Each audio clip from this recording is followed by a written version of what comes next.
press the bell icon on the YouTube app and never miss another update. ಪ್ರೀತಿಯ ವಿದ್ಯಾರ್ಥಿಗಳೇ, ಇಂದಿನ ತರಗತಿಯಲ್ಲಿ ಲೋಹಗಳು ಆಮ್ಲಗಳೊಂದಿಗೆ ಹೇಗೆ ವರ್ತಿಸ್ತವೆ, ಪ್ರತ್ಯಾಮ್ಲಗಳೊಂದಿಗೆ ಹೇಗೆ ವರ್ತಿಸ್ತವೆ ಅನ್ನೋದನ್ನು ಅರ್ಥ ಮಾಡ್ಕೊಳ್ಳೋಣ. ಹಾಗೆ ಈ metal carbonates, metal hydrogen carbonates ಆಮ್ಲಗಳೊಂದಿಗೆ ಹೇಗೆ ವರ್ತಿಸ್ತವೆ ಅನ್ನೋದನ್ನು ತಿಳ್ಕೊಳ್ಳೋಣ.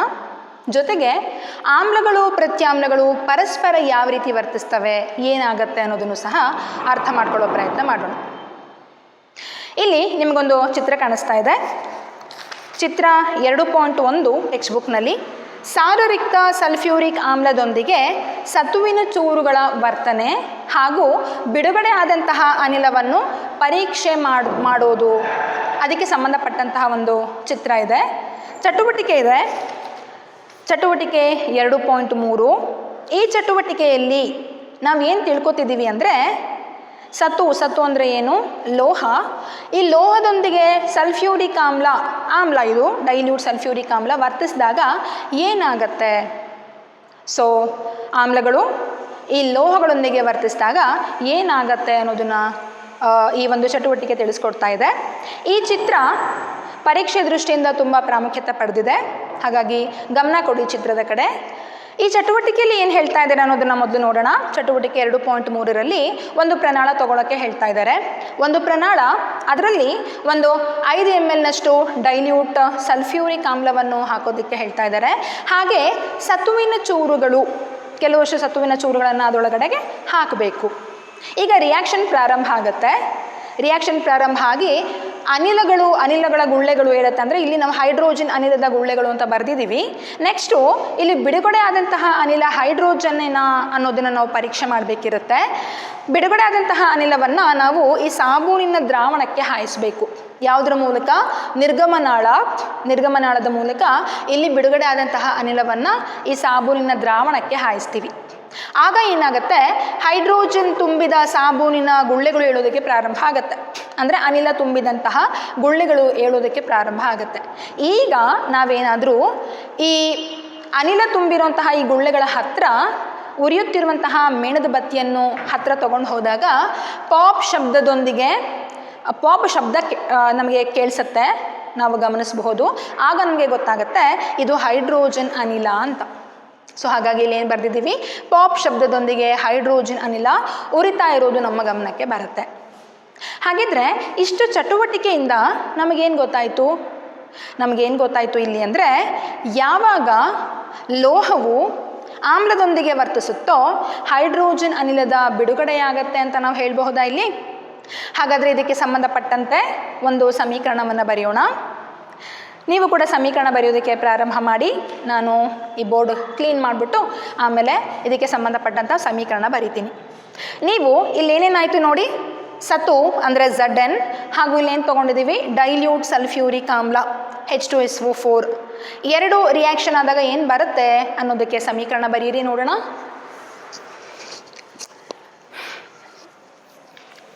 ಹೈಡ್ರೋಜನ್ ಅನಿಲ ಬಿಡುಗಡೆ ಆಗುತ್ತೆ ಅಂತ ನಾವು ಹೇಳಿದ್ವಿ. ಹಾಗಾಗಿ ಪ್ರಾಡಕ್ಟ್ ಸೈಡಲ್ಲಿ ಹೈಡ್ರೋಜನ್ ಅನ್ನೋದಂತೂ ಗೊತ್ತಾಯಿತು ನಿಮಗೆ. ಇನ್ನೇನು ಬರುತ್ತೆ?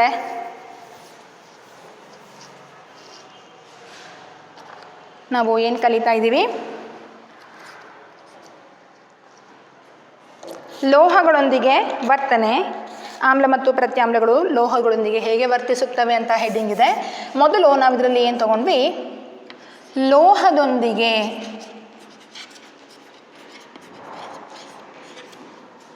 ಆಮ್ಲಗಳ ವರ್ತನೆ.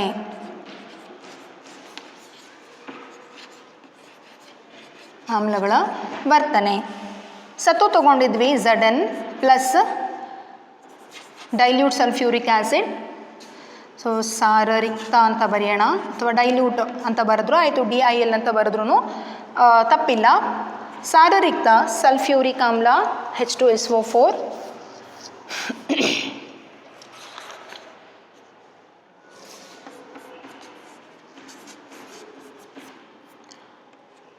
ರಿಯಾಕ್ಷನ್ ನಡೀತು. ಒಂದು ನಮಗೇನು ಗೊತ್ತಾಯಿತು? ಹೈಡ್ರೋಜನ್ ಅನಿಲ ಬಿಡುಗಡೆ ಆಯಿತು ಅನ್ನೋದು ನಮಗೆ ಗೊತ್ತಾಯಿತು. ಹೈಡ್ರೋಜನ್ ಅನಿಲ ಬಿಡುಗಡೆ ಆಗಿದ್ದು ಗೊತ್ತಾಯಿತು. ಇನ್ನೇನು ಬರಬೇಕು ನೋಡಿ? ಇನ್ನೇನಾಗಬೇಕಿಲ್ಲಿ? ZnSO4. ಸತುವಿನ ಸಲ್ಫೇಟ್, ಇದು ಲವಣ. ಹಾಗಾದರೆ ಇದಕ್ಕೆ ಸಂಬಂಧಪಟ್ಟಂತೆ ಒಂದು ಜನರಲ್ ಈಕ್ವೇಷನ್ ಬರೆಯೋಣ ಮಕ್ಕಳೇ. Zn ಅಂದರೆ ಏನು? ಲೋಹ, ಹೌದಾ? ಲೋಹ ಪ್ಲಸ್ ಆಮ್ಲ ಎರಡು ನಡುವೆ ರಿಯಾಕ್ಷನ್ ನಡೆದಾಗ ಏನು ಬರುತ್ತೆ? ಇದು ಸಾಲ್ಟ್ ಅಂತ ಹೇಳಿದೆ, ಲವಣ ಉತ್ಪತ್ತಿ ಆಗುತ್ತೆ, ಹಾಗೆ ಹೈಡ್ರೋಜನ್ ಅನಿಲ ಬಿಡುಗಡೆಯಾಗುತ್ತೆ. ಇದನ್ನು ನಾವು ಜನರಲ್ ಈಕ್ವೇಷನ್ ಹೀಗೆ ಬರೀಬಹುದಾ? ಇನ್ನು ನಮ್ಮ ಟೆಕ್ಸ್ಟ್ ಬುಕ್ಕಲ್ಲಿ ಚಟುವಟಿಕೆ ಕೊನೆಯಲ್ಲಿ ನೋಡಿ, ಈ ಚಟುವಟಿಕೆಯನ್ನು ಬೇರೆ ಬೇರೆ ಆಮ್ಲಗಳೊಂದಿಗೆ ನೀವು ಮಾಡಿ ನೋಡಿ ಅಂತ ಹೇಳ್ತಾ ಇದ್ದಾರೆ. ಹೈಡ್ರೋಕ್ಲೋರಿಕ್ ಆಮ್ಲ ಕೊಟ್ಟಿದ್ದಾರೆ, HNO3 ನೈಟ್ರಿಕ್ ಆಮ್ಲ, ಹಾಗೂ ಅಸಿಟಿಕ್ ಆಮ್ಲ ಕೊಟ್ಟಿದ್ದಾರೆ. ಇದು ಮೂರಕ್ಕೂ ಸಂಬಂಧಪಟ್ಟಂತೆ ಏನಾಗಬಹುದು ಗೆಸ್ ಮಾಡಿ ನೋಡೋಣ. ನಾವಿಲ್ಲಿ ಏನು ಬರೆದ್ವಿ? ಜನರಲ್ ಇಕ್ವೇಷನ್ನು ಲೋಹ ಪ್ಲಸ್ ಆಮ್ಲ ಅಂತ ಬರೆದ್ವಿ. ಯಾವ ಆಮ್ಲ ತೊಗೊಂಡ್ರೂ ಕೂಡ ರಿಯಾಕ್ಷನ್ ಹೀಗೆ ಆಗಬೇಕು, ಹೌದಾ? ನಾವು H2SO4 ತೊಗೊಂಡ್ರೂ ಕೂಡ ಇದೇ ಥರದ ರಿಯಾಕ್ಷನ್ ಆಗುತ್ತೆ, ಅಂದರೆ ಲವಣ ಮತ್ತು ಹೈಡ್ರೋಜನ್ ಅನಿಲ ಬಿಡುಗಡೆ ಆಗುತ್ತೆ. ಇನ್ನು ಹೈಡ್ರೋಕ್ಲೋರಿಕ್ ಆಮ್ಲದಿಂದಲೂ ಸಹ ಅದ್ರ ಜೊತೆಗೆ ವರ್ತಿಸಿದಾಗ್ಲೂ ಸಹ ಇದೇ ಒಂದು ಜನರಲ್ ಈಕ್ವೇಷನ್ ಇರುತ್ತೆ. ಹಾಗಿದ್ರೆ ಇನ್ನು ಬೇರೆ ಟೆಕ್ಸ್ಟ್ ಬುಕ್ಕಲ್ಲಿ ಹೇಳಿರುವಂತಹ ಬೇರೆ ಬೇರೆ ಆಮ್ಲಗಳೊಂದಿಗೆ ಈ ಸತುವಿನ ಚೂರುಗಳು ವರ್ತಿಸಿದಾಗ ಏನಾಗುತ್ತೆ? ಸಮೀಕರಣ ಬರೀರಿ ನೋಡೋಣ. Zn ಪ್ಲಸ್ ಎಲ್ಲ ಕಡೆ ಅಷ್ಟೇ ಡೈಲ್ಯೂಟ್ ಏನು ಕೊಟ್ಟಿದ್ದಾರೆ ಅವರು, ಬರೀ HCl ಅಂತ ಕೊಟ್ಟಿದ್ದಾರೆ, ಇಲ್ಲಿ ಬರೀ HCl ಅಂತ ಬರ್ಕೊಂಡ್ರೆ ಆಗುತ್ತೆ. HCl ಏನಾಗಬೇಕು? ಒಂದು ಹೈಡ್ರೋಜನ್ ಅನಿಲ ಬಿಡುಗಡೆ ಆಗೋದು ಗೊತ್ತಿದೆ ನಮಗೆ, ಹಾಗೂ ಇಲ್ಲಿ ಒಂದು ಲವಣ ಬರಬೇಕು. ಯಾವ ಲವಣ ಬರುತ್ತೆ ನೋಡಿ? ZnCl2. ಸರಿದೂಗಿಸ್ಬೇಕಾ ನೋಡಿ? ಮೇಲ್ಗಡೆ ಸಮೀಕರಣವೂ ಅಷ್ಟೇ ಸರಿದೂಗಿದೆಯಾ? ಮೇಲೆ ಬರೆದಿರೋ ಸಮೀಕರಣ ಸರಿದೂಗಿರೋ ಹಾಗೆ ಕಾಣಿಸ್ತಾ ಇದೆ. ZnSO4 ಸರಿದೂಗಿದೆ, ಆದರೆ ಈ ಸಮೀಕರಣ ಸರಿದೂಗಿಲ್ಲ. ZnCl2 ಇದೆ, ಇಲ್ಲಿ ಬರೀ Cl ಒಂದೇ ಒಂದು ಇದೆ. ಹಾಗಾಗಿ ಹಿಂದ್ಗಡೆ ಇಲ್ಲಿ ಎರಡನ್ನು ಹಾಕಿದ್ರೆ ಅದು ಹೈಡ್ರೋಜನ್ಗೂ ಸಂಬಂಧಪಡುತ್ತೆ, ಕ್ಲೋರಿನ್ಗೂ ಸಂಬಂಧಪಡುತ್ತೆ. ಈಗ ಸರಿದೂಗಿದೆ ಈ ಸಮೀಕರಣ. ಇದರ ಹೆಸರನ್ನು ಬರ್ಕೊಳ್ಳಿ, ನಿಮಗೆ ಜ್ಞಾಪಕ ಇರೋದಿಲ್ಲ ಅಂದರೆ. ZnSO4 ಜಿಂಕ್ ಸಲ್ಫೇಟ್, ಸತುವಿನ ಸಲ್ಫೇಟ್ ಆಯಿತು. ZnCl2 ಜಿಂಕ್ ಕ್ಲೋರೈಡ್ ಅಥವಾ ಸತುವಿನ ಕ್ಲೋರೈಡ್ ಅಂತ. ಸತುವಿನ ಕ್ಲೋರೈಡ್, ಹಾಗೂ ಇದು ಹೈಡ್ರೋಜನ್ ಅನಿಲ. ಅದೇ ರೀತಿ ಮತ್ಯಾವ ಆಮ್ಲ ಕೊಟ್ಟಿದ್ದಾರೆ ನೋಡಿ? HNO3 ಅಂದರೆ ನೈಟ್ರಿಕ್ ಆ್ಯಸಿಡ್ ಅಲ್ವಾ? ಬರೆಯೋಣ ಅದಕ್ಕೆ.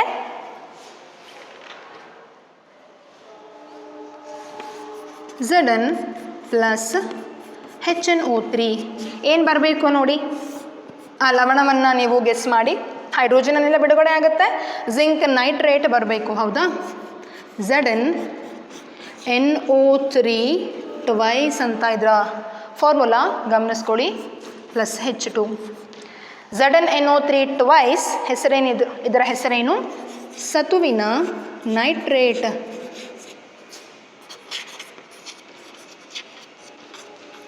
ಇದು ಸರಿದೂಗಿದೆಯಾ? ಸರಿದೂಗಿಸ್ಬೇಕಾ? ಪ್ರಯತ್ನ ಮಾಡಿ ಮಕ್ಕಳೇ.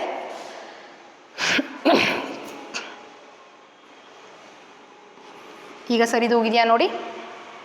ಮತ್ಯಾವ ಆಮ್ಲ ಹೇಳ್ತಾ ಇದ್ದಾರೆ? CH3COOH acetic acid.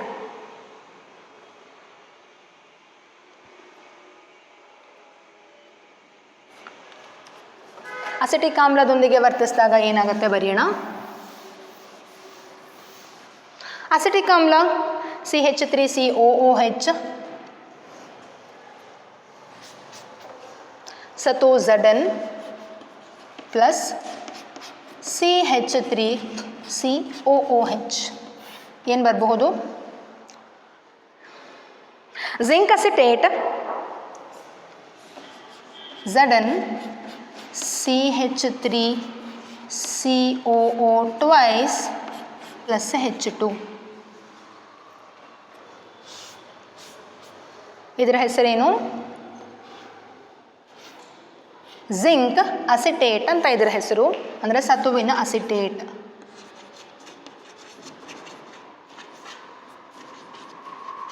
ಸರಿದೂಗಿಸ್ಬೇಕಾ ನೋಡಿ? ಪ್ರಯತ್ನ ಮಾಡಿ. ಸರಿದೂಗಿದ್ರೆ ಹಾಗೆ ಇರುತ್ತಾ? ಇಲ್ಲಾದರೆ ಏನು ಸರಿದೂಗ್ಸೋಕೆ ಏನು ಮಾಡಬೇಕು ನಿಮಗೆ ಗೊತ್ತಿದೆ.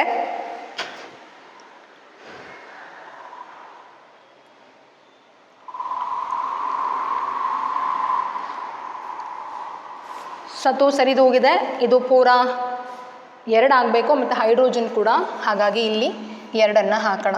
ಇದು ಅಸಿಟಿಕ್ ಆಮ್ಲ.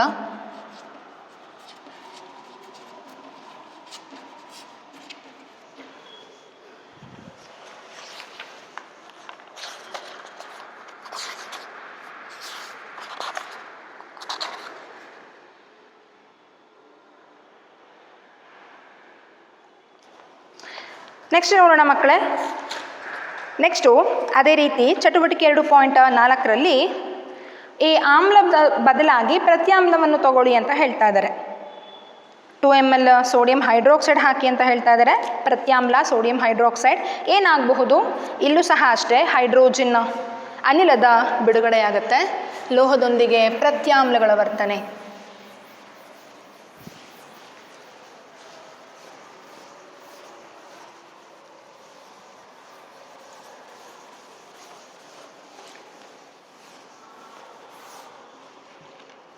ಲೋಹಗಳೊಂದಿಗೆ ಪ್ರತ್ಯಾಮ್ಲಗಳ ವರ್ತನೆ.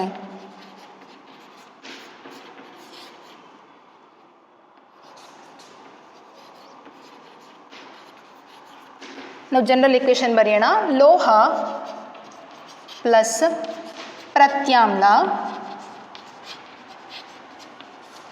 ಇಲ್ಲೂ ಸಹ ಲವಣ ಉಂಟಾಗುತ್ತೆ, ಹಾಗೂ ಹೈಡ್ರೋಜನ್ ಅನಿಲ.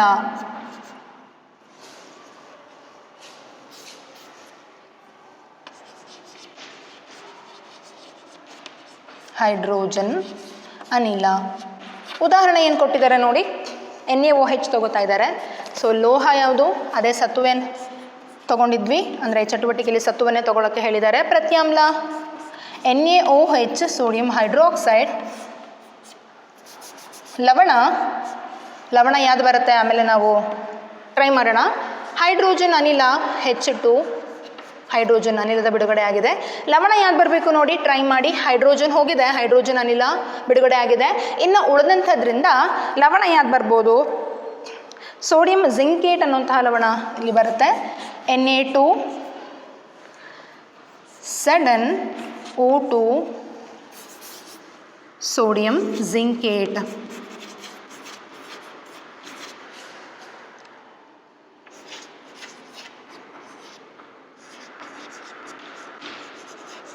ಸೂತ್ರವನ್ನು ಗಮನಿಸಿ. Na2ZnO2 sodium zincate. ಹಾಗೆ ನೀವು ಇನ್ನು ಬೇರೆ ಬೇರೆ ಪ್ರತ್ಯಾಮ್ಲಗಳಿಗೆ ಇದೇ ಥರದನ್ನು ಪ್ರಯತ್ನ ಮಾಡ್ತಾ ಹೋಗ್ಬೋದು. ಈಗ ಲೋಹದೊಂದಿಗೆ ಆಮ್ಲಗಳು ಪ್ರತ್ಯಾಮ್ಲಗಳು ಯಾವ ರೀತಿ ವರ್ತಿಸ್ತವೆ ಅನ್ನೋದನ್ನು ಅರ್ಥ ಮಾಡ್ಕೊಂಡ್ವಿ. ನೆಕ್ಸ್ಟ್ ನೋಡೋಣ. ಲೋಹದ ಕಾರ್ಬೋನೇಟ್ ಹಾಗೂ ಬೈಕಾರ್ಬೋನೇಟ್, ಕಾರ್ಬೋನೇಟ್ ಅಥವಾ ಲೋಹದ ಹೈಡ್ರೋಜನ್ ಕಾರ್ಬೋನೇಟ್ ಅಥವಾ ಬೈಕಾರ್ಬೋನೇಟ್. ಹೈಡ್ರೋಜನ್ ಕಾರ್ಬೋನೇಟ್ ಅಥವಾ ಬೈಕಾರ್ಬೋನೇಟ್ ಅಂತ ಸಹ ಅದನ್ನು ನಾವು ಹೇಳಬಹುದು. ಹೈಡ್ರೋಜನ್ ಕಾರ್ಬೋನೇಟ್ನೊಂದಿಗೆ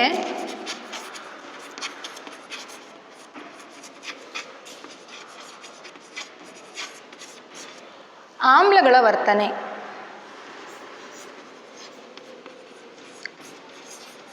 ಆಮ್ಲಗಳ ವರ್ತನೆ.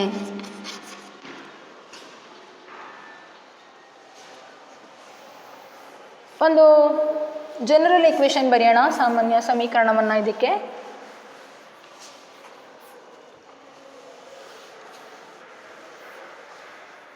ಮೊದಲು ಲೋಹದ ಕಾರ್ಬೋನೇಟ್ನೊಂದಿಗೆ ಆಮ್ಲ ವರ್ತಿಸಿದ್ರೆ ಏನಾಗುತ್ತೆ ಅನ್ನೋದನ್ನು ಬರಿತೀನಿ. ಲೋಹದ ಕಾರ್ಬೋನೇಟ್ ಪ್ಲಸ್ ಆಮ್ಲದೊಂದಿಗೆ ಇದರ ವರ್ತನೆಯಾದಾಗ ಲವಣ ಉಂಟಾಗುತ್ತೆ. ಹಾಗೆ ಇಲ್ಲಿ ವಿಶೇಷ ಏನು ಅಂದರೆ ಕಾರ್ಬನ್ ಡೈಆಕ್ಸೈಡ್ ಅನಿಲ ಉತ್ಪತ್ತಿಯಾಗುತ್ತೆ ಹಾಗೂ ನೀರು H2O. ಇಲ್ಲಿ ಕಾರ್ಬನ್ ಡೈಆಕ್ಸೈಡ್ ಅಂತ ಪೂರ್ತಿ ನೀವು ಬರಿಬಹುದು, ಜಾಗ ಆಗೋದಿಲ್ಲ, ಹಾಗಾಗಿ CO2 ಅಂತ ಬರೆದಿದ್ದೀನಿ ನಾನು ನೇರವಾಗಿ. ಹಾಗಿದ್ರೆ ಇದಕ್ಕೆ ಸಂಬಂಧಪಟ್ಟಂತೆ ಒಂದು ಸಮೀಕರಣ ಬರೆಯೋಣ. ನಮ್ಮ ಟೆಕ್ಸ್ಟ್ ಬುಕ್ನಲ್ಲಿ ಚಟುವಟಿಕೆ 2.5 ಕೊಟ್ಟಿದ್ದಾರೆ. ಅದರಲ್ಲಿ ತೊಗೊಂಡಿರುವಂಥದ್ದು ಸೋಡಿಯಂ ಕಾರ್ಬೋನೇಟ್. ಇಲ್ಲಿ ಲೋಹದ ಕಾರ್ಬೋನೇಟ್ ಅಂದರೆ ಸೋಡಿಯಂ ಕಾರ್ಬೋನೇಟ್. ಸೋಡಿಯಂ ಕಾರ್ಬೋನೇಟ್ ಗೊತ್ತಿದೆ ನಿಮಗೆ, ಸೂತ್ರ ಹೇಗೆ ಬರಿತೀರಿ? Na2CO3 ಸೋಡಿಯಂ ಕಾರ್ಬೋನೇಟ್ ಘನ ರೂಪದಲ್ಲಿ ಇರುವಂಥದ್ದು. ಆಮ್ಲ, ಇಲ್ಲಿ ಬಳಕೆ ಮಾಡಿರುವಂಥ ಆಮ್ಲ ಹೈಡ್ರೋಕ್ಲೋರಿಕ್ ಆಮ್ಲ HCl. ಒಂದು ಲವಣ ಉತ್ಪತ್ತಿ ಆಗಬೇಕಿದೆ ಇಲ್ಲಿ. ಲವಣದ ಬಗ್ಗೆ ಆಮೇಲೆ ನಾವು ಯಾವ ಲವಣ ಅನ್ನೋದನ್ನು ನೋಡೋಣ. CO2 plus H2O. ನೋಡಿ, ರಿಯಾಕ್ಟೆಂಟ್ಸ್ ಸೈಡಲ್ಲಿ H2O ಮತ್ತು CO2 ಹೋಗಿದೆ, ಉಳಿದಿರೋದೇನು NaCl. ಹಾಗಾಗಿ ಇಲ್ಲಿ ಉತ್ಪತ್ತಿಯಾಗಿರುವಂತಹ ಲವಣ ಯಾವುದು? ಸೋಡಿಯಂ ಕ್ಲೋರೈಡ್ನ ಲವಣ ಇಲ್ಲಿ ಉಂಟಾಗಿದೆ, NaCl. ಇದನ್ನು aqueous ಜಲೀಯ, ಇದು ಸಹ ಜಲೀಯ. ಕಾರ್ಬನ್ ಡೈಆಕ್ಸೈಡ್ ಅನಿಲ ಹಾಗೂ H2O ಲಿಕ್ವಿಡ್ ದ್ರವ. ನೋಡಿ, ಈ ಸಮೀಕರಣವನ್ನು ಸರಿದೂಗಿಸ್ಬೇಕಿದೆಯಾ? ಸೋಡಿಯಂ ಸರಿದೂಗಿಲ್ಲ, ಸೊ ಸೋಡಿಯಂನ ಸರಿದೂಗಿಸ್ಬೇಕು ಅಂದರೆ ಹಿಂದ್ಗಡೆ 2 ಹಾಕ್ತಾ ಇದ್ದೀನಿ. ಈಗ ಕ್ಲೋರಿನ್ ಸರಿದೂಗಿಸ್ಬೇಕು ಅಂದರೆ ಈ ಕಡೆ 2 ಹಾಕಬೇಕಿದೆ. ಇನ್ನು ಉಳಿದಂತೆ ಎಲ್ಲವೂ ಸರಿದೂಗಿರೋ ಹಾಗೆ ಕಾಣಿಸ್ತಾ ಇದೆ. ಚೆಕ್ ಮಾಡಿ ಒಂದ್ಸತಿ. ಸಮೀಕರಣಗಳನ್ನು ಬರೆಯುವಾಗ ಅದು ಸರಿದೂಗಿದೆಯಾ ಇಲ್ವಾ ಅನ್ನೋದನ್ನು ಪರೀಕ್ಷೆ ಮಾಡೋದು ಕೂಡ ತುಂಬ ಮುಖ್ಯವಾಗಿರುತ್ತೆ ಮಕ್ಕಳೇ. ಲೋಹದ ಕಾರ್ಬೋನೇಟ್ ಆಮ್ಲದೊಂದಿಗೆ ವರ್ತಿಸಿದಾಗ ಲವಣ ಉಂಟಾಗುತ್ತೆ, ಜೊತೆಗೆ ಕಾರ್ಬನ್ ಡೈಆಕ್ಸೈಡ್ ಹಾಗೂ ನೀರು ಉತ್ಪತ್ತಿಯಾಗುತ್ತೆ. ಅದೇ ರೀತಿ ನೋಡೋಣ, ಇಲ್ಲಿ ಉತ್ಪತ್ತಿಯಾಗಿರುವಂಥದ್ದು ಕಾರ್ಬನ್ ಡೈಆಕ್ಸೈಡ್ ಅನ್ನೋದನ್ನು ಪರೀಕ್ಷೆ ಮಾಡೋದಕ್ಕೆ ಇನ್ನೊಂದು ಟೆಸ್ಟ್ ಇದೆ, ಅದನ್ನು ನಂತರದಲ್ಲಿ ಹೇಳೋಣ. ಈಗ ಲೋಹದ ಬೈಕಾರ್ಬೋನೇಟ್ನೊಂದಿಗೆ ಯಾವ ರೀತಿ ವರ್ತಿಸುತ್ತೆ ಆಮ್ಲ ಅನ್ನೋದನ್ನು ನೋಡೋಣ. ಲೋಹದ ಬೈಕಾರ್ಬೋನೇಟ್ ಪ್ಲಸ್ ಆಮ್ಲ, ಬೈಕಾರ್ಬೋನೇಟ್ ಅಥವಾ ಹೈಡ್ರೋಜನ್ ಕಾರ್ಬೋನೇಟ್ ಅದನ್ನ ಸಹ ಹೇಳ್ಬೋದು. ಇಲ್ಲಿಯೂ ಲವಣ ಉಂಟಾಗುತ್ತೆ, ಸೇಮ್ ಕಾರ್ಬನ್ ಡೈಆಕ್ಸೈಡ್ ಅನಿಲ ಉಂಟಾಗುತ್ತೆ ಹಾಗೂ ನೀರು ಉತ್ಪತ್ತಿಯಾಗುತ್ತೆ. ಇಲ್ಲಿ ತಗೊಂಡಿರುವಂತಹ ಲೋಹದ bicarbonate sodium hydrogen carbonate, NaHCO3 ಅಥವಾ sodium bicarbonate, sodium hydrogen carbonate NaHCO3 plus same ಅನಿಲ, ಇದು ಆಮ್ಲ HCl. ಏನು ಬಿಡುಗಡೆ ಆಗಬೇಕು? CO2 ಅನಿಲ ಹಾಗೂ ನೀರು ದ್ರಾವಣ ರೂಪದಲ್ಲಿ, ಹಾಗಾಗಿ L ಅಂತ ಬರಿತಾ ಇದ್ದೀನಿ ಬ್ರ್ಯಾಕೆಟಲ್ಲಿ. ಲವಣ ಇಲ್ಲೂ ಸಹ NaCl ಲವಣ aqueous ಜಲೀಯ ರೂಪದಲ್ಲಿ ಇರುತ್ತೆ. ನೋಡಿ, ಸರಿದೂಗಬೇಕಾ, ಸರಿದೂಗಿದೆಯಾ ಚೆಕ್ ಮಾಡಿ. ಸೋಡಿಯಂ ಸರಿದೂಗಿದೆ, ಹೈಡ್ರೋಜನ್ 1 2, ಅಲ್ಲಿ ಸಹ 2, ಕಾರ್ಬನ್ 1, ಇಲ್ಲಿ ಸಹ 1 ಸರಿ ಇದೆ. ಆಕ್ಸಿಜನ್ 3, 2 + 1 3, ಹೈಡ್ರೋಜನ್ ಆಗಲೇ ಆಯಿತು. ಕ್ಲೋರಿನ್ 1 ಸರಿ ಇದೆ. ನಾನೇನು ಹೇಳಿದೆ, ಇಲ್ಲಿ ಬಿಡುಗಡೆ ಆಗಿರೋದು ಕಾರ್ಬನ್ ಡೈಆಕ್ಸೈಡ್ ಅನಿಲವ ಅನ್ನೋದನ್ನು ಸಹ ನಾವು ಪರೀಕ್ಷೆ ಮಾಡಲಿಕ್ಕಿದೆ. ಇದನ್ನು ಪರೀಕ್ಷೆ ಮಾಡಬೇಕು ಅಂದರೆ ಸುಣ್ಣದ ತಿಳಿ ನೀರಿನ ಮೂಲಕ ಹಾಯಿಸೋದು. ಇದ್ರ ಬಗ್ಗೆ ನೀವು ಲೋವರ್ ಕ್ಲಾಸಸ್ಸಲ್ಲಿ ಓದಿದ್ದೀರಿ. ಆಗ ಏನಾಗುತ್ತೆ, ಸುಣ್ಣದ ತಿಳಿ ನೀರಿನ ಮೂಲಕ ಹಾಯಿಸಿದಾಗ ಬಿಳಿಯ ಪ್ರಕ್ಷೇಪ ಉಂಟಾಗೋದ್ರ ಬಗ್ಗೆ ನಿಮಗೆ ಗೊತ್ತಿದೆ. ಅದಕ್ಕೆ ಸಂಬಂಧಪಟ್ಟಂತೆ ಸಮೀಕರಣ ಇದೆ, ಅದನ್ನು ಬರೆಯೋಣ. CaOH ಟ್ವೈಸ್ ಕ್ಯಾಲ್ಶಿಯಂ ಹೈಡ್ರಾಕ್ಸೈಡ್ ಅಥವಾ ಸುಣ್ಣದ ತಿಳಿ ನೀರು, ಇದ್ರ ಮೂಲಕ ಕಾರ್ಬನ್ ಡೈಆಕ್ಸೈಡ್ ಅನಿಲವನ್ನು ಹಾಯಿಸಿದಾಗ CaCO3 ಕ್ಯಾಲ್ಶಿಯಂ ಕಾರ್ಬೋನೇಟ್ ಇದರ ಬಿಳಿಯ ಪ್ರಕ್ಷೇಪ ಉಂಟಾಗೋದು ಅಬ್ಸರ್ವ್ ಮಾಡ್ತೀರಿ. CaCO3 ಕ್ಯಾಲ್ಶಿಯಂ ಕಾರ್ಬೋನೇಟ್, ಇದೊಂದು ಬಿಳಿಯ ಪ್ರಕ್ಷೇಪ.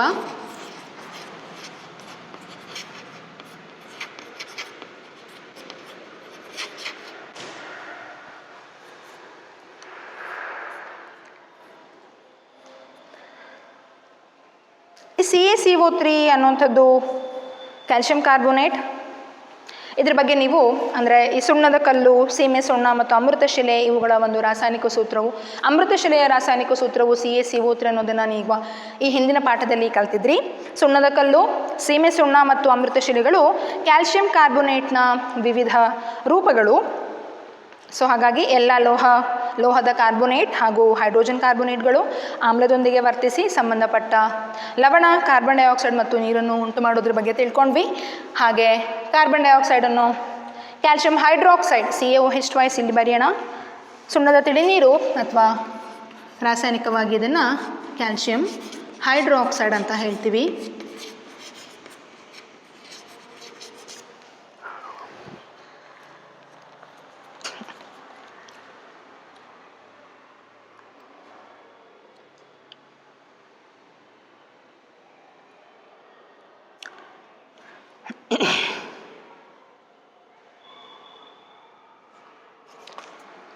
ನೆಕ್ಸ್ಟ್ ನೋಡೋಣ ಮಕ್ಕಳೇ, ಇನ್ನೊಂದು ಸಮೀಕರಣವನ್ನು ಬರೆಯೋಣ. ಹಾಗೆ ಈ ಒಂದು ರಿಯಾಕ್ಷನ್ನಲ್ಲಿ ಅಂದರೆ ಹಾಯಿಸಿರೋದು, ಬಿಡುಗಡೆ ಆಗಿರೋದು ಕಾರ್ಬನ್ ಡೈಆಕ್ಸೈಡ ಅಂತ ಟೆಸ್ಟ್ ಮಾಡೋದಕ್ಕೆ ಒಂದು ಸಮೀಕರಣ ಬರೆದ್ವಿ. ಇಲ್ಲೇನಾದರೂ ಎಕ್ಸಸ್ ಆಗಿ ಕಾರ್ಬನ್ ಡೈಆಕ್ಸೈಡನ್ನು ಹಾಯಿಸಿದ್ರೆ ಏನಾಗುತ್ತೆ? ಸ್ವಲ್ಪ ಕಾರ್ಬನ್ ಡೈಆಕ್ಸೈಡ್ ಹಾಯಿಸಿದಾಗ ಈ ಒಂದು ಸಮೀಕರಣ ಬರೋದ್ರ ಬಗ್ಗೆ ನಮಗೆ ಆಲ್ರೆಡಿ ಗೊತ್ತಿದೆ. ಸೊ ಅದಕ್ಕೆ ಸಂಬಂಧಪಟ್ಟಂತೆ ಸಮೀಕರಣ ಬರೆದಿದ್ದೀವಿ. ಇನ್ನು ಹೆಚ್ಚಿನದಾಗಿ ಏನಾದರೂ ಹಾಯಿಸಿದರೆ ಏನಾಗುತ್ತೆ? ಇದು ರಿಯಾಕ್ಷನ್ನು ಹೆಚ್ಚಿನ ಕಾರ್ಬನ್ ಡೈಆಕ್ಸೈಡನ್ನು ಹಾಯಿಸಿದಾಗ ಪ್ಲಸ್ H2O, ನಂತರದಲ್ಲಿ ಎಕ್ಸಸ್ CO2ನ ನಾವು ಮೆನ್ಷನ್ ಮಾಡೋಣ.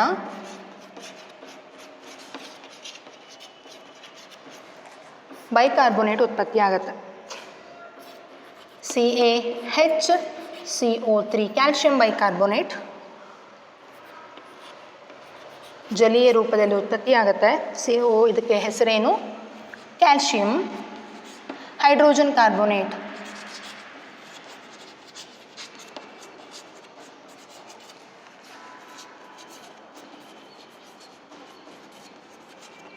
ಕ್ಯಾಲ್ಶಿಯಂ ಬೈಕಾರ್ಬೋನೇಟ್ ಅಂತ ಸಹ ಇದನ್ನು ಹೇಳಬಹುದು.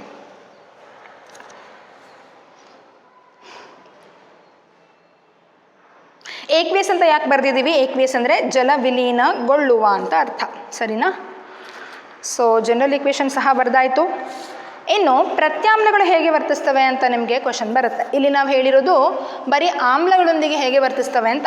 ಇಲ್ಲೆಲ್ಲ ನಾವು ಆಮ್ಲವನ್ನು HCl ತೊಗೊಂಡಿದ್ವಿ. ಅಂದರೆ ಆಮ್ಲದೊಂದಿಗೆ ಈ ಕಾರ್ಬೋನೇಟ್ ಹಾಗೂ ಬೈಕಾರ್ಬೋನೇಟ್ಗಳು ಹೇಗೆ ವರ್ತಿಸ್ತವೆ ಅನ್ನೋದ್ರ ಬಗ್ಗೆ ಹೇಳಿದ್ವಿ. ಈ ಕಾರ್ಬೋನೇಟ್, ಈ ಮೆಟಲ್ ಕಾರ್ಬೋನೇಟ್ ಹಾಗೂ ಮೆಟಲ್ ಬೈಕಾರ್ಬೋನೇಟ್ಗಳೊಂದಿಗೆ ಪ್ರತ್ಯಾಮ್ಲಗಳು ವರ್ತಿಸ್ತಾವ. ಪ್ರತ್ಯಾಮ್ಲಗಳೊಂದಿಗೆ ವರ್ತಿಸಿದಾಗ ಯಾವುದೇ ಒಂದು ರಿಯಾಕ್ಷನ್ನು ನಡೆಯೋದಿಲ್ಲ. ಗೊತ್ತಾಗ್ತಿದೆಯಾ?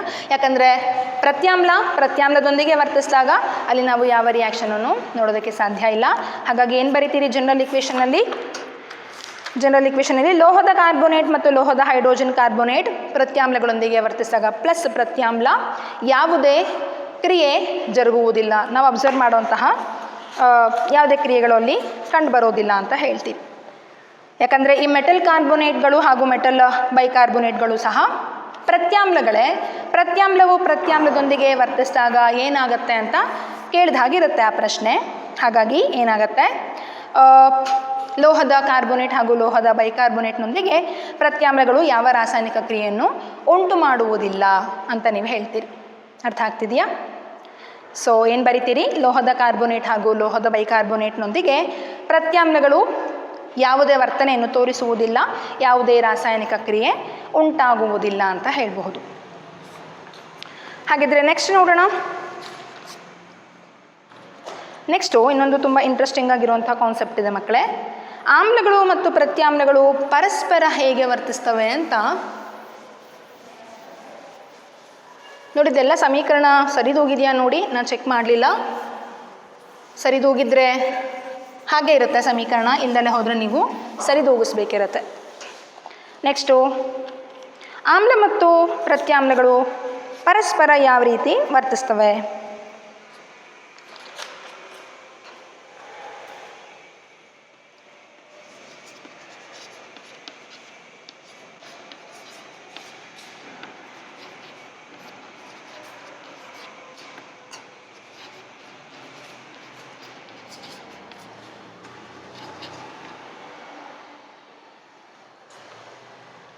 ಆಮ್ಲ ಮತ್ತು ಪ್ರತ್ಯಾಮ್ಲಗಳ ಪರಸ್ಪರ ವರ್ತನೆ ಅಂತ ಹೆಡ್ಡಿಂಗ್ ಬರೆದಿರ್ತೀನಿ. ಆಮ್ಲ ಪ್ರತ್ಯಾಮ್ಲಗಳ ಪರಸ್ಪರ ವರ್ತನೆ.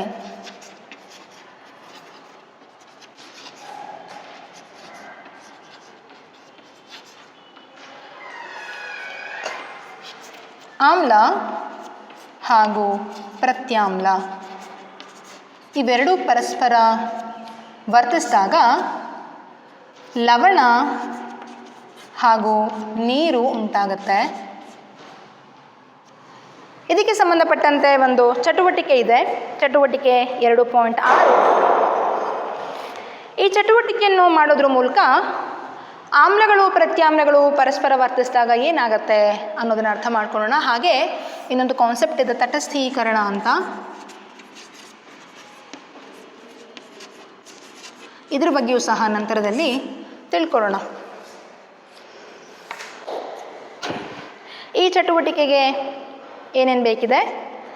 ಸಾರರಿಕ್ತ NaOH ಹಾಗೂ ಸಾರರಿಕ್ತ HCl ಹೈಡ್ರೋಕ್ಲೋರಿಕ್ ಆಮ್ಲ ಹಾಗೂ ಸೋಡಿಯಂ ಹೈಡ್ರಾಕ್ಸೈಡ್ ಬೇಕಿದೆ. ಹಾಗೆ ಒಂದು ಪ್ರಮಾಣ ತಗೊಳ್ಳೋಕ್ಕೆ ಹೇಳ್ತಾ ಇದ್ದಾರೆ. ಈ ಚಟುವಟಿಕೆಗೆ ಡೈಲ್ಯೂಟ್ ಸೋಡಿಯಂ ಹೈಡ್ರಾಕ್ಸೈಡ್ ತಗೊಳ್ಳೋಕ್ಕೆ ಹೇಳಿದ್ದಾರೆ, ಡೈಲ್ಯೂಟ್ ಸೋಡಿಯಂ ಹೈಡ್ರಾಕ್ಸೈಡ್ ಹಾಗೂ ಡೈಲ್ಯೂಟ್ ಹೈಡ್ರೋಕ್ಲೋರಿಕ್ ಆಮ್ಲ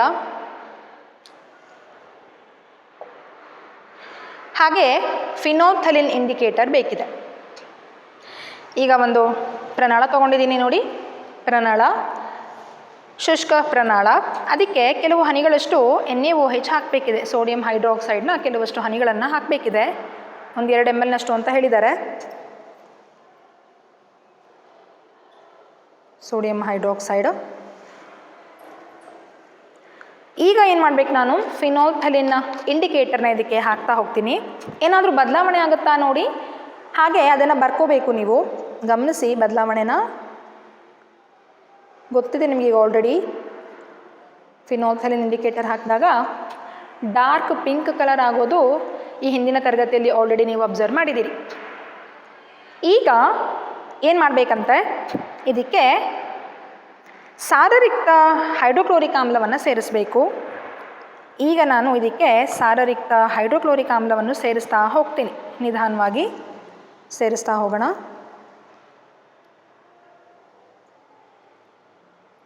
ಈಗ ಯಾವ ಬದಲಾವಣೆಯನ್ನು ವೀಕ್ಷಣೆ ಮಾಡ್ತೀರಿ?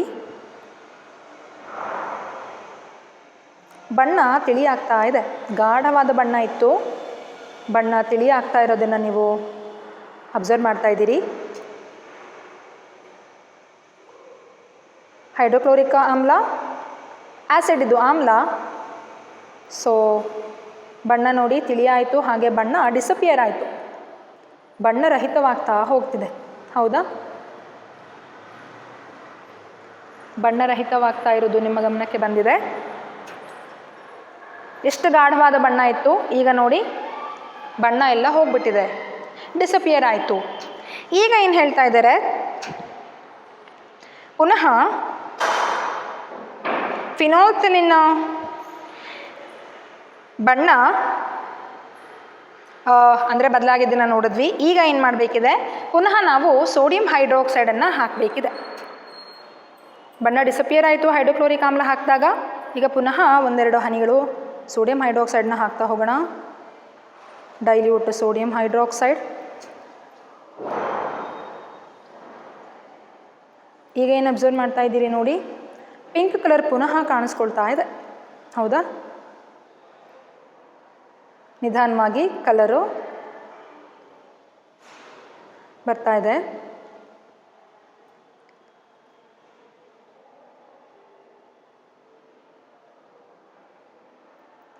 ಕಾಣಿಸ್ತಾ ಇದೆ ನಿಮಗೆ ಕಲರ್ ಡೆವಲಪ್ ಆಗ್ತಾ ಇರೋದು. ಡೈಲ್ಯೂಟ್ NaOHನ ಕೆಲವಷ್ಟು ಹನಿಗಳನ್ನು ಮತ್ತೆ ಹಾಕ್ತಾ ಇದ್ದೀನಿ. ಬಣ್ಣ ನೀವು ಅಬ್ಸರ್ವ್ ಮಾಡ್ತಿದ್ದೀರಿ. ಮತ್ತು ಆ ಗಾಢವಾದ ಪಿಂಕ್ ಕಲರು ನಮಗೆ ಕಾಣಿಸ್ಕೊತಾ ಇದೆ. ಹೌದಾ ಮಕ್ಕಳೇ? ನೋಡಿದ್ರ? ಇದರಿಂದ ಏನು ಅರ್ಥ ಆಯಿತು ನಿಮಗೆ?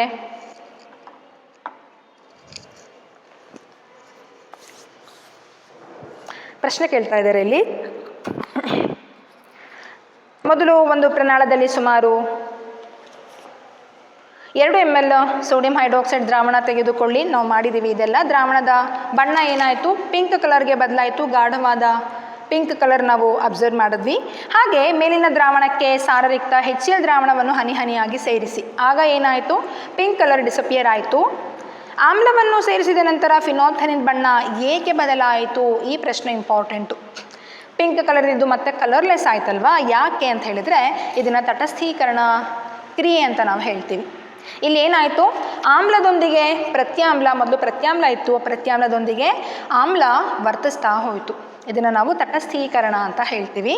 ಸೊ ಹಾಗಾಗಿ ಏನಾಯಿತು, ಕಲರ್ ಡಿಸಪಿಯರ್ ಆಯಿತು. ಈ ಮೇಲಿನ ಮಿಶ್ರಣಕ್ಕೆ ಕೆಲವು ಹನಿ ಮತ್ತೆ ಸೋಡಿಯಂ ಹೈಡ್ರಾಕ್ಸೈಡ್ನ ಹನಿಗಳನ್ನು ನಾವು ಸೇರಿಸಿದ್ವಿ. ಆಗ ಮತ್ತೆ ಆ ಗುಲಾಬಿ ಬಣ್ಣ ಡಾರ್ಕ್ ಪಿಂಕ್ ಕಲರು ಅಪಿಯರ್ ಆಗ್ತಾ ಹೋಯಿತು. ಹಾಗಿದ್ರೆ ನಾನು ಆಗಲೇ ಹೇಳಿದೆ ತಟಸ್ಥೀಕರಣ ಅಂತ. ಈ ತಟಸ್ಥೀಕರಣ ಕ್ರಿಯೆ ಅಂತ ಹೇಳಿದರೆ ಆಮ್ಲಗಳು ಪ್ರತ್ಯಾಮ್ಲಗಳು ಪರಸ್ಪರ ವರ್ತಿಸಿದಾಗ ಲವಣ ಹಾಗೂ ನೀರು ಉತ್ಪತ್ತಿಯಾಗುತ್ತೆ. ಇಂತಹ ಕ್ರಿಯೆಯನ್ನು ತಟಸ್ಥೀಕರಣ ಕ್ರಿಯೆ ಅಂತ ಹೇಳ್ತೀವಿ ಮಕ್ಕಳೇ. ತಟಸ್ಥೀಕರಣ ಕ್ರಿಯೆ ಅಂದರೆ ಏನು, ಆಮ್ಲಗಳು ಹಾಗೂ ಪ್ರತ್ಯಾಮ್ಲಗಳು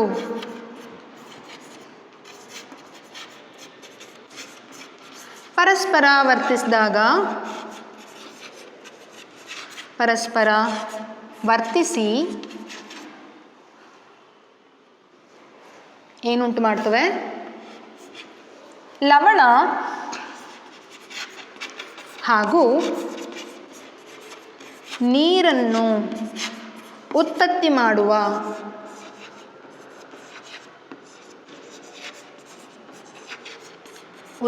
ಮಾಡುವ ಕ್ರಿಯೆಗೆ ತಟಸ್ಥೀಕರಣ ಕ್ರಿಯೆ ಅಂತ ಹೇಳ್ತೀವಿ. ಅರ್ಥ ಆಗ್ತಿದೆಯಾ?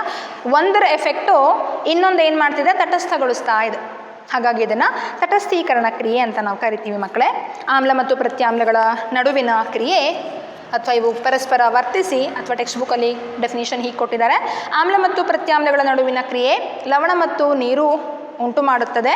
ಈ ಕ್ರಿಯೆಯನ್ನು ತಟಸ್ಥೀಕರಣ ಕ್ರಿಯೆ ಅಂತ ಹೇಳ್ತೀವಿ. ಸಾಮಾನ್ಯವಾಗಿ ತಟಸ್ಥೀಕರಣ ಕ್ರಿಯೆಯನ್ನು ಹೀಗೆ ಬರೆಯಬಹುದು. ಮೇಲೆ ನಾವು ಬರೆದಿದ್ವಿ ಲವಣ ಮತ್ತು ನೀರು ಅಂತ. ಇಲ್ಲಿ ಈ ಚಟುವಟಿಕೆಯಲ್ಲಿ ನಾವೇನು ಮಾಡಿದ್ವಿ, ಅದಕ್ಕೆ ಸಂಬಂಧಪಟ್ಟಂತೆ ನಾವು ಈಕ್ವೇಷನ್ ಬರೆಯೋಣ. ಯಾವ ಆಮ್ಲ ತಗೊಂಡಿದ್ದು ನಾವು, HCl ಆಮ್ಲವನ್ನು ಹಾಕಿದ್ವಿ. ಮೊದಲು NaOH ಪ್ರತ್ಯಾಮ್ಲವನ್ನು ತಗೊಂಡಿದ್ವಿ. ನೀರು H2O. ಲವಣ ಯಾವ್ದು ಬರಬೇಕು ನೋಡಿ, H2O ಹೋಯಿತು ಅಂದರೆ ನೀರು ಆ ಕಡೆ ಬರೆದಿದ್ದೀವಿ. ಇನ್ನು ಉಳಿದಿದ್ದು NaCl ಪ್ಲಸ್ H2O. ಹೌದಾ? ಸರಿದು ಹೋಗಿದೆಯಾ ಸಮೀಕರಣ ಚೆಕ್ ಮಾಡಿ.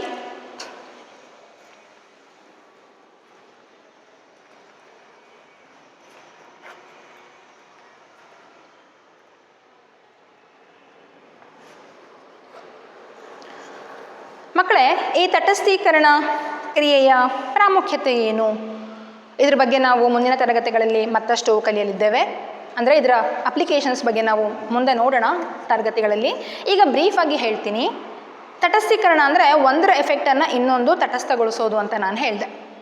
ಇವುಗಳನ್ನು ನಾವು ನಮ್ಮ ದಿನನಿತ್ಯ ಜೀವನದಲ್ಲಿ ಕೆಲವೊಂದು ಬಳಕೆ ಮಾಡ್ತೀವಿ. ಉದಾಹರಣೆಗೆ ಈಗ ಅಜೀರ್ಣ ಆಗಿರುತ್ತೆ.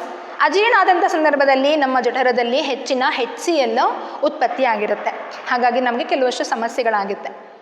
ಸೊ ಇದನ್ನು ಹೋಗಲಾಡಿಸೋದಕ್ಕೆ ನಾವು ಅಡುಗೆ ಮನೆಯಲ್ಲಿರುವಂತಹ ಅಡುಗೆ ಸೋಡಾವನ್ನು ಬಳಕೆ ಮಾಡ್ತೀವಿ, ಹೌದಲ್ವಾ?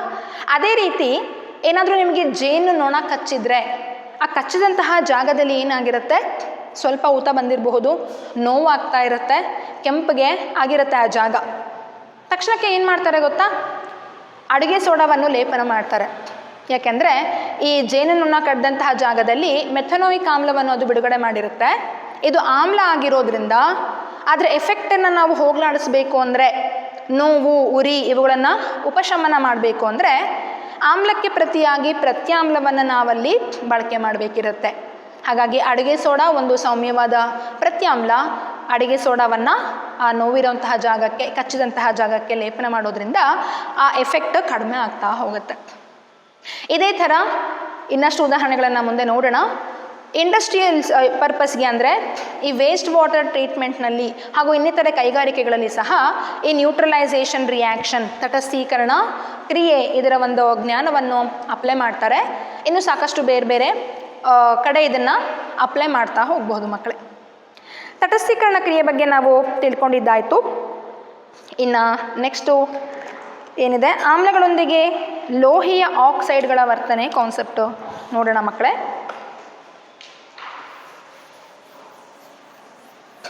ಹಾಗೆ ಇಲ್ಲಿ ಒಂದು ಉದಾಹರಣೆ ಅಷ್ಟೇ ಬರೆದಿದ್ದೀನಿ, ಇನ್ನಷ್ಟು ಉದಾಹರಣೆಗಳನ್ನು ನೀವು ಬರಿತಾ ಹೋಗ್ಬೋದು. ಇದಕ್ಕೆ ಸಂಬಂಧಪಟ್ಟಂತೆ ತಟಸ್ಥೀಕರಣಕ್ಕೆ ಸಂಬಂಧಪಟ್ಟಂತೆ ಇನ್ನೊಂದು 3-4 ಉದಾಹರಣೆಗಳನ್ನು ನೀವು ಪ್ರಯತ್ನ ಮಾಡಿ.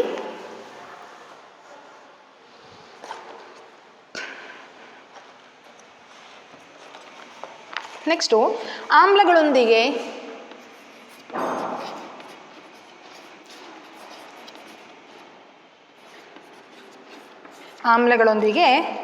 ಲೋಹೀಯ ಆಕ್ಸೈಡ್ಗಳ ವರ್ತನೆ.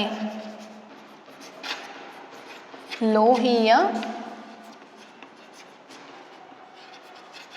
ಆಕ್ಸೈಡ್ಗಳ ವರ್ತನೆ. ಲೋಹೀಯ ಆಕ್ಸೈಡ್ಗಳು ಆಮ್ಲಗಳೊಂದಿಗೆ ಹೇಗೆ ವರ್ತಿಸ್ತವೆ ಅಂತ ನೋಡೋಣ. ಇದಕ್ಕೂ ಕೂಡ ಒಂದು ಸಾಮಾನ್ಯ ಸಮೀಕರಣವನ್ನು ಬರಿತೀನಿ ನೋಡಿ. ಆಮ್ಲ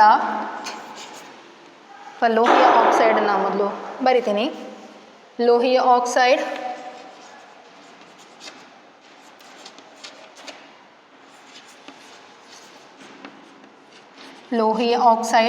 ಪ್ಲಸ್ ಆಮ್ಲದೊಂದಿಗೆ ವರ್ತಿಸಿದಾಗ ಇಲ್ಲಿಯೂ ಸಹ ನಾವು ತಟಸ್ಥೀಕರಣ ಕ್ರಿಯೆಯಲ್ಲಿ ನೋಡಿದ ಹಾಗೆ ಲವಣ ಉಂಟಾಗತ್ತೆ ಮತ್ತು ನೀರು ಉತ್ಪತ್ತಿ ಆಗತ್ತೆ.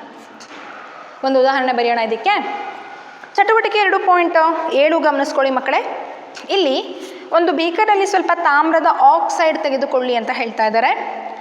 ಅದಕ್ಕೆ ನಿಧಾನವಾಗಿ ಸಾರರಿಕ್ತ ಹೈಡ್ರೋಕ್ಲೋರಿಕ್ ಆಮ್ಲವನ್ನು ಸೇರಿಸುತ್ತಾ ಕಲಕಿ ಈಗ ಏನಾಯಿತು ಅಂತ ಕೇಳ್ತಾ ಇದ್ದಾರೆ. ಸಮೀಕರಣವನ್ನು ಬರೆಯೋ ಪ್ರಯತ್ನ ಮಾಡೋಣ. ಲೋಹೀಯ ಆಕ್ಸೈಡ್ ಇಲ್ಲಿ ಕೊಟ್ಟಿರೋದು CuO ಕಾಪರ್ ಆಕ್ಸೈಡ್, CuO ತಾಮ್ರದ ಆಕ್ಸೈಡ್ ಘನ ರೂಪದಲ್ಲಿ ಇರುವಂಥದ್ದು. ಆಮ್ಲ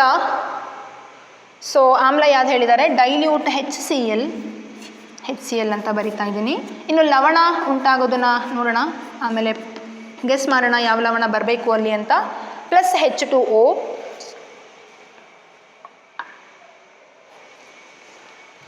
ಈಗ ಇಲ್ಲಿ ಯಾವ ಲವಣ ಉಂಟಾಗುತ್ತೆ, H2O ಆಯಿತು. ಇಲ್ಲಿ ಬರಬೇಕಾಗಿರುವಂತಹ ಲವಣ Cu ಮತ್ತು Clಗೆ ಸಂಬಂಧಪಟ್ಟಿದ್ದು, CuCl2 ಕಾಪರ್ ಕ್ಲೋರೈಡ್ ಅಂತ ಹೇಳ್ತೀವಿ ಮಕ್ಕಳೇ ಇದನ್ನು. CuO ತಾಮ್ರದ ಆಕ್ಸೈಡ್ ಅಂತ. HCl ಗೊತ್ತು ನಿಮಗೆ, ಹೈಡ್ರೋಕ್ಲೋರಿಕ್ ಆಮ್ಲ. CuCl2 ತಾಮ್ರದ ಕ್ಲೋರೈಡ್ ಅಂತ ಬರಿತೀವಿ, ಇದರ ಹೆಸರು ತಾಮ್ರದ ಕ್ಲೋರೈಡ್ ಅಂತ. ಪ್ಲಸ್ H2O ನೀರು. ನೋಡಿ ಸರಿದೂಗಿಸ್ಬೇಕಿದೆಯಾ ಸಮೀಕರಣವನ್ನು? ಸರಿದೂಗಿಸ್ಬೇಕಲ್ವಾ? HCl ಇಲ್ಲಿ H ಮತ್ತು Cl 2, ಹಾಗಾಗಿ ಹಿಂದ್ಗಡೆ 2 ಹಾಕಬೇಕಿದೆ. CuO ಪ್ಲಸ್ HCl ಯಾವಾಗಲೂ ಕೂಡ ಇದು ನಾವು ತಗೊಳ್ಳುವಂಥದ್ದು ಏಕ್ವೇಸ್ ಅಂದರೆ ಜಲೀಯವಾಗಿರುವಂಥದ್ದು. ಇನ್ನು CuCl2 ಲವಣ, ಈ ಲವಣ ಜಲೀಯ AQ ಪ್ಲಸ್ H2O ದ್ರವ ಲಿಕ್ವಿಡ್ ಅಂತ ಮೆನ್ಷನ್ ಮಾಡೋಣ.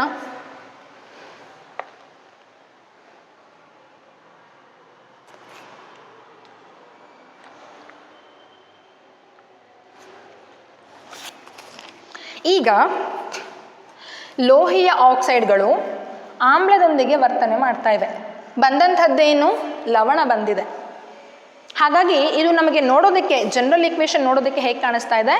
ತಟಸ್ಥೀಕರಣ ಕ್ರಿಯೆ ಬರೆದ್ವಲ್ಲ ಹಾಗೆ ಕಾಣಿಸ್ತಾ ಇದೆ ಅಲ್ವಾ? ಹಾಗಾಗಿ ಈ ಲೋಹೀಯ ಆಕ್ಸೈಡ್ಗಳನ್ನು ಪ್ರತ್ಯಾಮ್ಲಗಳು ಅಂತ ನಾವು ಹೇಳ್ಬೋದಾ? ನೋಡಿ, ಯೋಚನೆ ಮಾಡಿ. ಈ ಲೋಹೀಯ ಆಕ್ಸೈಡ್ಗಳು ಪ್ರತ್ಯಾಮ್ಲೀಯವಾಗಿವೆ, ಪ್ರತ್ಯಾಮ್ಲೀಯ ಗುಣ ಹೊಂದಿವೆ ಅನ್ನೋದನ್ನು ನಾವು ಹೇಳಿದ್ರೆ ತಪ್ಪಾಗತ್ತಾ? ನೋಡಿ, ಇಲ್ಲ ತಾನೆ. ಯಾಕಂದರೆ ಆಮ್ಲದೊಂದಿಗೆ ಪ್ರತ್ಯಾಮ್ಲ ವರ್ತಿಸಿದಾಗ ಲವಣ ಬಂತು. ಅದೇ ರೀತಿ ಇಲ್ಲಿ ಆಮ್ಲದೊಂದಿಗೆ ಲೋಹೀಯ ಆಕ್ಸೈಡ್ಗಳು ವರ್ತಿಸಿದಾಗ ಲವಣ ಮತ್ತು ನೀರು ಬಂತು. ಹಾಗಾಗಿ ನಾವಿಲ್ಲಿ ಏನು ಹೇಳ್ಬೋದು, ಲೋಹೀಯ ಆಕ್ಸೈಡ್ಗಳು ಪ್ರತ್ಯಾಮ್ಲೀಯ ಗುಣವನ್ನು ಹೊಂದಿವೆ. ಇಂಪಾರ್ಟೆಂಟ್ ಲೈನು ಮಕ್ಕಳೇ, ಇದನ್ನು ಅಂಡರ್ಲೈನ್ ಮಾಡ್ಕೊಳ್ಳಿ. ಟೆಕ್ಸ್ಟ್ ಬುಕ್ಕಲ್ಲಿ ಪೇಜ್ ನಂಬರ್ 26ರಲ್ಲಿ ಕೊನೆಯಲ್ಲಿ ಕೊಟ್ಟಿದ್ದಾರೆ ನೋಡಿ. ಇದು ಪ್ರತ್ಯಾಮ್ಲದೊಂದಿಗೆ ಆಮ್ಲ ಕ್ರಿಯೆಯಂತೆಯೇ ಇರುವುದರಿಂದ ಇಲ್ಲಿ ನಡೆದಂತಹ ರಿಯಾಕ್ಷನ್ನು ಅದೇ ಥರ ಕಾಣಿಸೋದ್ರಿಂದ ಲೋಹೀಯ ಆಕ್ಸೈಡ್ಗಳನ್ನು ಪ್ರತ್ಯಾಮ್ಲೀಯ ಆಕ್ಸೈಡ್ಗಳು ಎನ್ನುವರು. ಅಂಡರ್ಲೈನ್ ಮಾಡ್ಕೊಳ್ಳಿ, ಪ್ರತ್ಯಾಮ್ಲೀಯ ಗುಣವನ್ನು ಹೊಂದಿವೆ ಅಂತ ಹೇಳಬಹುದು, ಅಥವಾ ಇವುಗಳನ್ನು ಪ್ರತ್ಯಾಮ್ಲೀಯ ಆಕ್ಸೈಡ್ಗಳು ಎನ್ನುವರು. ಕ್ಲಿಯರ್ ಆಯ್ತಾ ಈ ಪಾಯಿಂಟು? ನೆಕ್ಸ್ಟ್ ನೋಡೋಣ.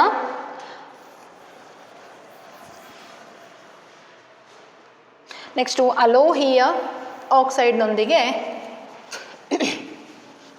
ಪ್ರತ್ಯಾಮ್ಲಗಳ ವರ್ತನೆ.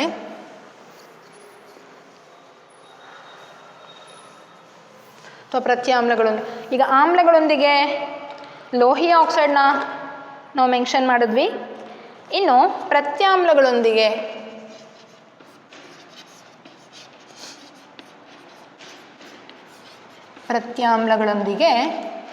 ಅಲೋಹೀಯ ಆಕ್ಸೈಡ್ಗಳು ಹೇಗೆ ವರ್ತಿಸ್ತವೆ ನೋಡೋಣ. ಅಲೋಹೀಯ ಆಕ್ಸೈಡ್ಗಳ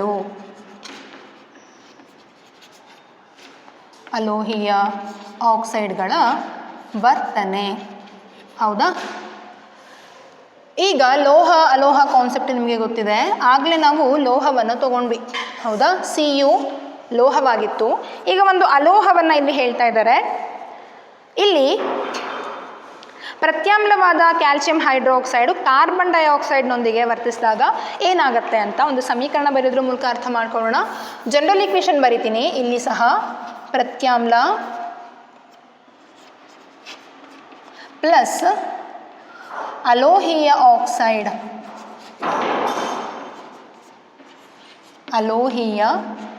ಆಕ್ಸೈಡ್ ವರ್ತಿಸಿದಾಗ ಲವಣ ಮತ್ತು ನೀರು ಉತ್ಪತ್ತಿಯಾಗುತ್ತೆ. ಪ್ರತ್ಯಾಮ್ಲ ಇಲ್ಲಿ ಕ್ಯಾಲ್ಸಿಯಂ ಹೈಡ್ರಾಕ್ಸೈಡ್ CaOH ಟ್ವೈಸ್ ಅಂತ ಬರಿತೀವಿ.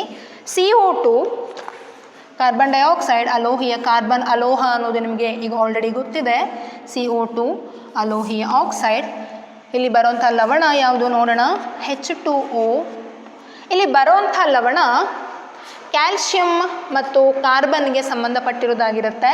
ಹಾಗಾಗಿ CaCO3 ಕ್ಯಾಲ್ಶಿಯಂ ಕಾರ್ಬೋನೇಟ್ ಲವಣವು ಇಲ್ಲಿ ಉತ್ಪತ್ತಿ ಆಗುತ್ತೆ. ಸೊ CaOH ಟ್ವೈಸ್ ಗೊತ್ತಿದೆ ನಿಮಗೆ. ಕ್ಯಾಲ್ಶಿಯಂ ಹೈಡ್ರಾಕ್ಸೈಡ್ ಅಂತ ಹೇಳ್ತೀವಿ,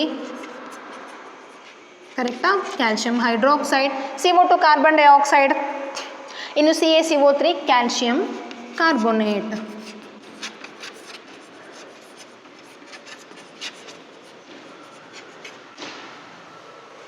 ಈಗ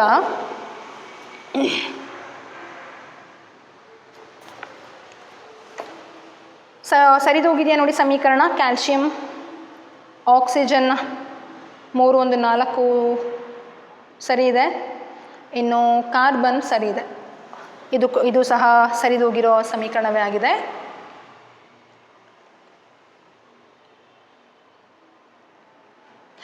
ಇಲ್ಲಿ ನೋಡಿ, ಇದು ಅಲೋಹೀಯ ಆಕ್ಸೈಡ್ ಯಾರ ಜೊತೆ ವರ್ತಿಸ್ತಾ ಇದೆ?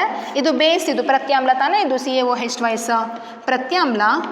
ಇನ್ನು ಇದು ಅಲೋಹೀಯ ಆಕ್ಸೈಡ್ ವರ್ತಿಸಿದಾಗ ಲವಣ ಮತ್ತು ನೀರು ಬಂದದ್ದು ಮತ್ತು ನಾವೆಲ್ಲಿ ನೋಡಿದ್ವಿ ಈ ಹಿಂದೆ ನ್ಯೂಟ್ರಲೈಸೇಷನ್ ರಿಯಾಕ್ಷನಲ್ಲಿ ನೋಡಿದ್ವಿ. ಹಾಗಾಗಿ ನಾವೇನು ಹೇಳ್ಬೋದು ನೋಡಿ ಮಕ್ಕಳೇ, ಇಲ್ಲಿ ಇದು ಬೇಸ್, ಇದು ಪ್ರತ್ಯಾಮ್ಲ, ಇದು ಅಲೋಹೀಯ ಆಕ್ಸೈಡು.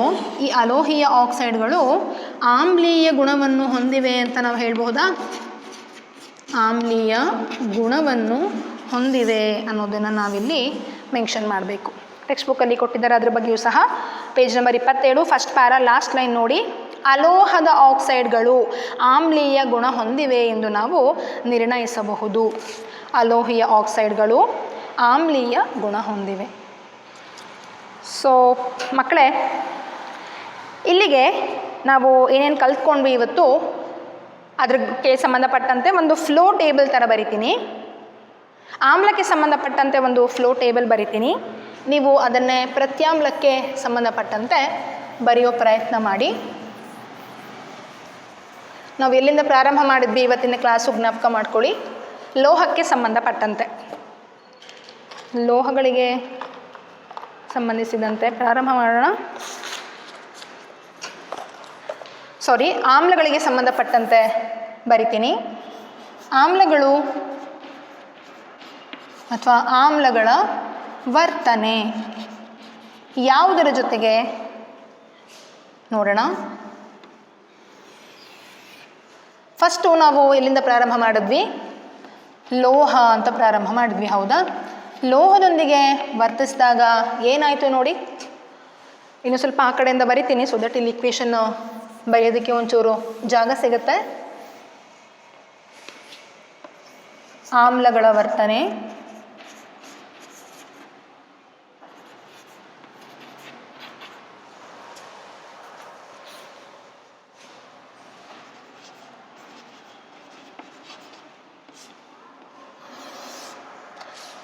ಮೊದಲು ಲೋಹದಿಂದ ಪ್ರಾರಂಭ ಮಾಡಿದ್ವಿ, ಪ್ಲಸ್ ಲೋಹದೊಂದಿಗೆ ಆಮ್ಲಗಳು ವರ್ತಿಸಿದಾಗ ಲವಣ ಹಾಗೂ ಹೈಡ್ರೋಜನ್ ಅನಿಲ ಬಿಡುಗಡೆ ಆಯಿತು, ಹೌದಾ?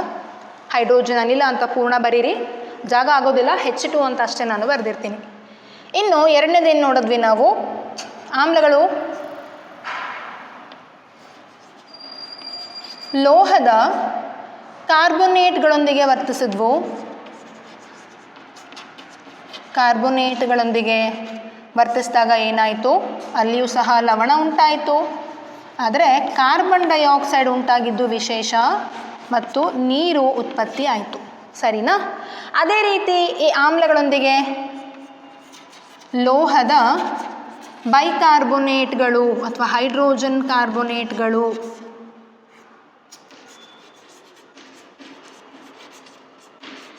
ವರ್ತಿಸಿದಾಗ ಏನಾಯಿತು? ಸೇಮ್ ಹೀಗೆ ಬಂತು, ಲವಣ ಪ್ಲಸ್ ಕಾರ್ಬನ್ ಡೈಆಕ್ಸೈಡ್ ಹಾಗೂ ನೀರು ಉಂಟಾಯಿತು. ಹಾಗೆ ಇನ್ನೇನು ನೋಡಿದ್ವಿ ನಾವು? ಈ ಆಮ್ಲಗಳು ಪ್ರತ್ಯಾಮ್ಲಗಳೊಂದಿಗೆ ವರ್ತಿಸಿದಾಗ ಏನಾಯಿತು ಅನ್ನೋದನ್ನು ಸಹ ನಾವು ನೋಡಿದ್ವಿ. ಪ್ರತ್ಯಾಮ್ಲಗಳೊಂದಿಗೆ ವರ್ತಿಸಿದಾಗ ಲವಣ ಉಂಟಾಯಿತು ಮತ್ತು ನೀರು ಉಂಟಾಯಿತು. ಇದನ್ನು ನಾವು ತಟಸ್ಥೀಕರಣ ಕ್ರಿಯೆ ಅಂತ ಹೇಳಿದ್ವಿ. ಇನ್ನು ಕೊನೆಯದಾಗಿ ಆಮ್ಲಗಳು ಲೋಹೀಯ ಆಕ್ಸೈಡ್ಗಳೊಂದಿಗೆ ವರ್ತಿಸಿದ್ವು, ಹೌದಾ? ಆಮ್ಲಗಳು ಲೋಹೀಯ ಆಕ್ಸೈಡ್ನೊಂದಿಗೆ ವರ್ತಿಸಿದಾಗ ಏನಾಯಿತು? ಸೇಮ್ ಮೇಲೆ ಏನು ಬರೆದಿದ್ದೀವಿ ಹಾಗೆ ಲವಣ ಮತ್ತು ನೀರು ಉಂಟಾಯಿತು. ಸೊ ಮಕ್ಕಳೇ, ಇಷ್ಟು ನಾನು ಆಮ್ಲಗಳಿಗೆ ಸಂಬಂಧಪಟ್ಟಂತೆ ಬರೆದಿದ್ದೀನಿ. ಲೋಹೀಯ ಆಕ್ಸೈಡು, ಲೋಹದ ಆಕ್ಸೈಡ್ ಅಂತ ಬರೆಯೋಣ. ಆಮ್ಲಗಳಿಗೆ ಸಂಬಂಧಪಟ್ಟಂತೆ ಬರೆದಿದ್ದೀನಿ. ನೀವು ಇದೇ ಥರ ಏನು ಮಾಡ್ತೀರಿ? ಪ್ರತ್ಯಾಮ್ಲಗಳಿಗೆ ಸಂಬಂಧಪಟ್ಟಂತೆ ಈ ಥರ ಬರೆಯೋಕ್ಕೆ ಪ್ರಯತ್ನ ಮಾಡ್ತೀರಾ? ಟ್ರೈ ಮಾಡಿ ಮಕ್ಕಳೇ. ಮತ್ತೆ ಮುಂದಿನ ತರಗತಿಯಲ್ಲಿ ಭೇಟಿ ಮಾಡೋಣ. ಧನ್ಯವಾದಗಳು.